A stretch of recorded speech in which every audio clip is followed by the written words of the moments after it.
Hello అందరికీ. అమ్మ వాళ్ళ ఇంట్లో డే 3 అండి. సంక్రాంతి రోజు తీసిన మినీ వ్లాగ్ అనమాట. మార్నింగ్ వాకిట్లో ముగ్గులవి వేసేసుకున్న తర్వాత సిరికి తలస్నానం చేయించి పండగ రోజు పాపనైతే ఇలా రెడీ చేశానండి. లాంగ్ ఫ్రాక్ అయితే తీసుకున్నాననమాట. ఇంకా సిరి రెడీ అయిపోయిన తర్వాత నేను కూడా రెడీ అయ్యాను. అమ్మ దేవుడి దగ్గర దీపారాధన చేయమని చెప్పిందండి. ఇంకా దేవుడి దగ్గర అంతా శుభ్రం చేసి దేవుడి సామాన్లు క్లీన్ చేసి పూజ అయితే చేశాననమాట. అమ్మ, అక్క అయితే వంటలు చేస్తున్నారండి. సంక్రాంతి రోజు పెద్దలకు పెట్టుకుంటాం కదా! ఈరోజు మా నాన్నగారికి ఇష్టమైనవన్నీ అయితే చేస్తున్నామనమాట. మా నాన్నగారు లేరండి. నాకు 3 ఇయర్స్ ఉన్నప్పుడే నాన్న చనిపోయారనమాట. ఇంక ఈరోజు వంటలన్నీ అయితే అమ్మే చేసింది. గారెలు వేసి ఇంక మిగతా వంటంతా అయితే అమ్మ చేసిందండి. అక్కేమో పూర్ణం, బూరెలు, పులిహోర అయితే అక్క చేసిందనమాట. ఇంక వంటలన్నీ అయిపోయిన తర్వాత పెద్దలకు పెట్టేసుకొని ఇంకా పిల్లలనైతే కొన్ని ఫోటోస్ అవన్నీ అయితే తీశానండి. మా ముగ్గురం అక్క చెల్లెళ్ళమని చెప్పాను కదండీ! మా చిన్నక్కకు ఒక బాబు, మాకొక పాప అనమాట. మా ఇద్దరికి చెరొక్కళ్ళేనండి పిల్లలు. పెద్దక్కకు మాత్రం ముగ్గురు అమ్మాయిలు, ఒక బాబు అనమాట.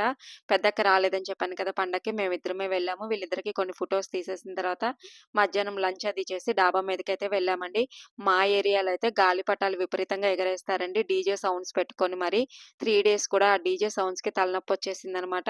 ఇంకా ఈవినింగ్ అయితే మూవీకి వెళ్ళామండి. ముందు రోజు భోగి రోజు 'డాకు మహారాజు' మూవీకి వెళ్ళాం కదా! మా అమ్మని కూడా తీసుకెళ్ళామనమాట.